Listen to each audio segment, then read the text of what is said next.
अब हम पढ़ते हैं ओरिएंटलिस्ट हिस्टोरियोग्राफी। देखो, in the latter part of 18th century many European scholars felt curious to know about the civilisation and countries of the East. सबसे पहले समझते हैं letter part of 18th century का मतलब क्या होता है। Letter part of 18th century मतलब 1751 से लेके 1800।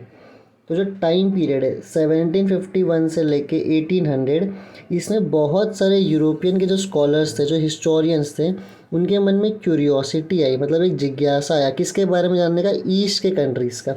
ईस्ट के कंट्रीज़ मतलब देखो ये रहा यूरोप। अब यहाँ के स्कॉलर्स के अंदर एक क्यूरियोसिटी, एक जिज्ञासा आया अपने ईस्ट के कंट्रीज़ के बारे में जानने का, कि देखते हैं यहाँ की सिविलाइजेशन, यहाँ की कंट्रीज़ कैसी है, क्या करती है। वही लिखा हुआ है, curious to know about civilisation and countries of the East. Civilisation मतलब यहाँ पे लिखा है मैंने, a society which has its own highly developed culture and way of life. तो ऐसी सोसाइटी से खुद का अपना एक कल्चर, अपने खुद के एक वे ऑफ लाइफ, अपने खुद के एक जीने का तरीका हो, उसे हम क्या कहते हैं, civilisation. This scholars who studied the Indian civilisation had respect and admiration for it, they were known as orientalist. तो जो स्कॉलर्स जिन्होंने इंडियन सिविलाइजेशन को पढ़ा और उन्हें रिस्पेक्ट एंड एडमिरेशन आया हमारे सिविलाइजेशन के लिए, उन्हें हम कहते हैं ओरिएंटलिस्ट।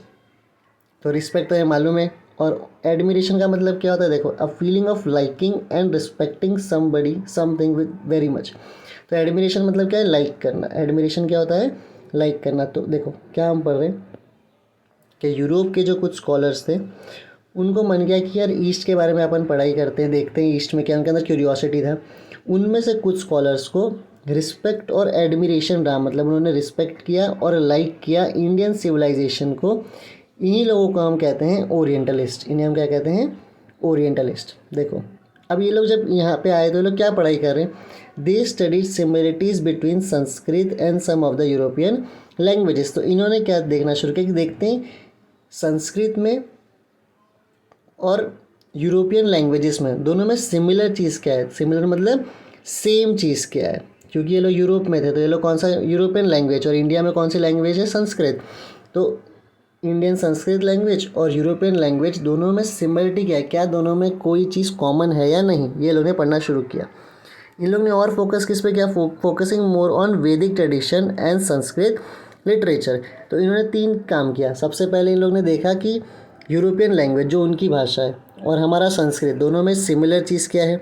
सेकेंड, इन्होंने फोकस किया बहुत ज़्यादा वैदिक ट्रेडिशन पे, हमारा जो वैदिक ट्रेडिशन है, वैदिक लाइफ है, उसमें इन्होंने फोकस किया। और तीसरा संस्कृत लिटरेचर, लिटरेचर मतलब लिखी हुई चीज़ें।